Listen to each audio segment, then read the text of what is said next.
West Clare man who says he and his wife are being left with nowhere to turn as they face into serious health challenges without support. Tony, who is 78, says despite a lifetime of paying taxes, they're struggling to access basic home care services, and with his wife due to undergo surgery soon, he's deeply worried about how they will cope in the weeks ahead. Tony spoke with me earlier to share his experience. Tony, good morning to you. Good morning to you too, Alan. Thank you for joining me. Tony, can you give us a bit of background to your own story, your current situation at home and the challenges you and your wife are facing? Yes, my wife and I, we live in West Clare. I'm my late 70s. She's mid 70s.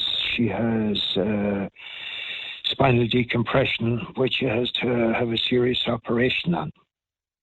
And we were inquiring in what our entitlements would be to home help or to home care for her post-op, you know. And it's very hard to get private care or public care in West Clare because the people aren't there to supply it literally, you know. Okay, so you have tried to access public home care support, but they don't have a sufficient number of people to be able to offer you that support. Yeah, that's what it looks like, you know. And it puts awful pressure on the both of us because of our age and stuff like that. West Clare at the moment, there's a shortage of doctors, there's a shortage of dentists, there's a shortage of home care, as I say. Now, we did meet some wonderful people who explained it to us. We were very lucky. There's a nurse in Kilmel. She's a public health nurse, and she was so good to us, you know, trying to explain things and stuff like that. But overall, it seems that elderly care in West Clare is forgotten about. Yeah, and Tony, I mean, that sounds pretty serious, spinal decompression. What kind of concerns do you have about managing after your wife returns home from her operation? And what concerns does she have? Well, we're just hoping that things go all right. My wife is bedridden at the moment, you know, and I'm acting as her carer as best I can. One or two of our neighbours, they're very, very good to us, you know. I would imagine, though, Tony, I mean, I'm sure you're still full of energy, but in your late 70s, being a carer and on a lengthy, and you know, I'm sure you need to devote quite a lot of time to that, is not where you envisaged yourself, and I'm sure it's quite difficult at times. Oh, it is quite difficult at times. I was never a great cook. My dog and myself would eat what I cooked.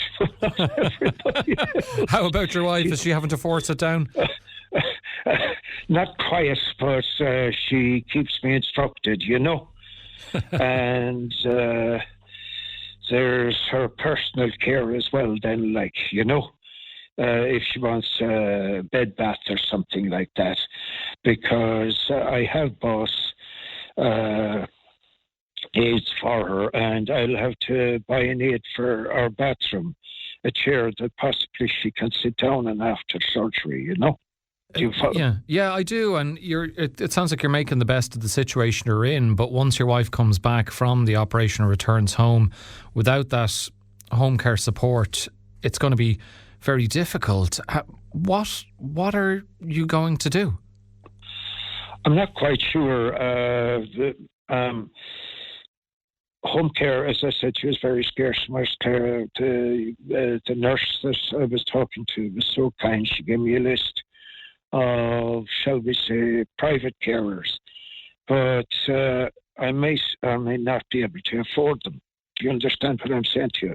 I do. And what sort of costs are you being quoted for private home care services? I'm for an hour, it's between 18 and 25 euro. When we were under 70, we had a medical card because we were able to deduct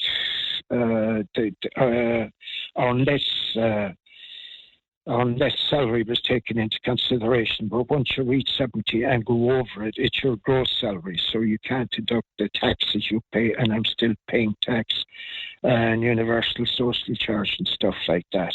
But that doesn't count. Do you understand me? Yes. And as someone, Tony, you and your wife, who have paid taxes all your life, how does it feel in your late 70s to be struggling to access basic support? Well, it looks like that in this country anyway, that our age group don't count. It's not just here. It's around West Clare. It's in North Clare, I just don't understand it. There's no preparation for an aging population in this country, because in other countries we'd be able to downsize our house. And we have our own house, as I already told you, but it's too big now because there's just two of us and our little companion dog. And the site I can't keep myself because it's too big. And I made mistakes when I was growing stuff. And now it's too big and I can't handle it, And that issue of downsizing is one we've discussed quite a number of times on the show, even quite recently on our feature on the future of housing. And that point was raised, Tony, that there are people like yourself and your wife who do. Now, some people don't want to downsize because their family home just has too much memories attached to it. But others, like yourselves, you can't manage what's there. You want to move, downsize. There aren't either the houses available or if there is a suitable accommodation where you can downsize, it's not near what you need. local services like a GP and a shop and whatever else you might need. Yeah. I know that. The nearest shop to us at the moment, either side of us, is 3.5 miles. That's I'm giving it 2 miles. I should have given it 2 kilometres. That's okay. But so do you drive? Do you have to get a bus? Is there a bus? No. Excuse me. There is a bus service, but I drive, and I drive to the shops at either side of me. But in the future,